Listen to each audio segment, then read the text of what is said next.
আসসালামু আলাইকুম। আমি বর্তমানে একটা পিকনিকে আছি পার্কে, আমাদের নেত্রকোনা সমিতি। তারপরও আমি একটা জিনিস নিয়ে একটু ডিস্টার্ব ছিলাম।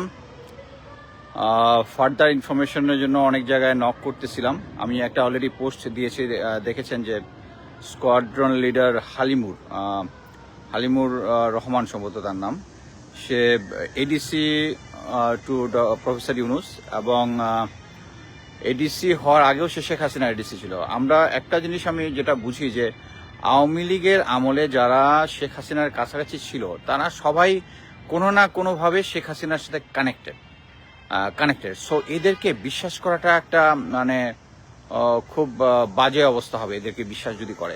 তো এর মধ্যে যে ইনফরমেশনটা আমি মেনলি পেলাম, যে আপনারা দেখেছেন যে ঢাকার একটা ইউনিট নিউ মার্কেট থেকে 3টা দোকান থেকে প্রায় 1000-এর উপরে চাপাতি সামুরাই টাইপ বড় বড় অস্ত্র উদ্ধার করেছে। এটা অনেক ধরনের কথা হইতে পারে যে এটা একটা ইউটিলিটি নাইফ বা এরকম কোনো কিছু না। এটা শুধু একদিনের অপারেশন না, এটা মাস খানেক ধরে অপারেশন চলছিল সেনাবাহিনীর।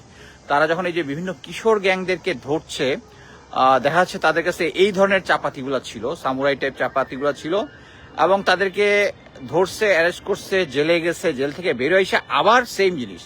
তখন সেনাবাহিনী সিরিয়াস হয়ে এদেরকে কয়েকটা গ্রুপকে ধরে যখন ইন্টারগেট করেছে, তারা বলেছে যে তারা এই অস্ত্রগুলা একই টাইপ অস্ত্র কোত্থেকে পায়, যে তারা ধরাই দিতে পারবে। তারপরে তারা ওই নিউ মার্কেটে তাদেরকে বোরখা টোরখা পরিয়ে সম্ভবত নিয়ে গেছে, যেটা আমি শুনলাম।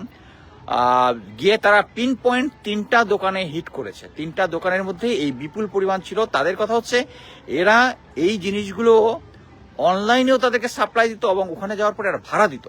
সবচেয়ে ইম্পর্টেন্ট জিনিস, তারা যদি ভাড়া কখনো পেমেন্ট নাও করতো, তাদের কোনো প্রেশার ছিল না। মেইন এম ছিল দেশের মধ্যে একটা অ্যানার্কি সৃষ্টি করা। এই জিনিসগুলো তারা ভাড়া দিত। এখন এই 3টা দোকানের একটা দোকান হচ্ছে রহমান এন্টারপ্রাইজ, যেটার মালিক হচ্ছে এই এডিসি হালিমুর রহমান বোধহয়, আর তার ভাই হচ্ছে আশফাকুর রহমান। তার দোকানের এক কর্মচারী স্বপনকে ধরা হয়েছে এবং আশফাকুর রহমান পালিয়ে গেছে। এবং এই আশফাকের নামটা যেন না থাকে, তার ভাই যেহেতু, এই জিনিসটা সে প্রধান অ্যাডভাইজার এডিসি হিসাবে পুলিশের উপরে চাপ প্রয়োগ করতেছে।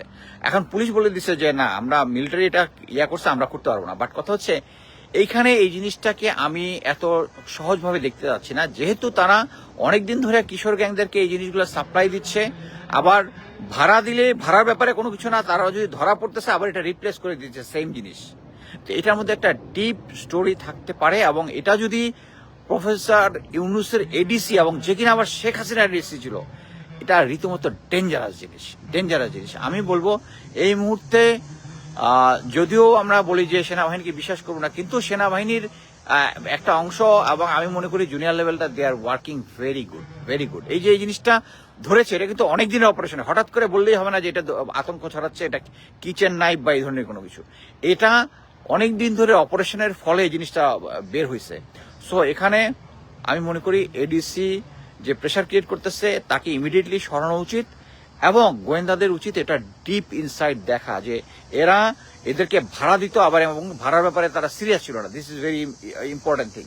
সো আমি আশা করব সরকারের গোয়েন্দা সংস্থা এবং সেনাবাহিনী তারা এই জিনিসটা, এবং আমি অভিনন্দন জানাই সেনাবাহিনীকে এই ধরনের একটা অপারেশন অনেকদিন ধরে চেষ্টা করে ভালো মতো ধরার জন্য।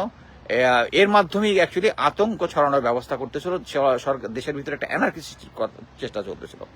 এখানে শেষ করছি, ধন্যবাদ।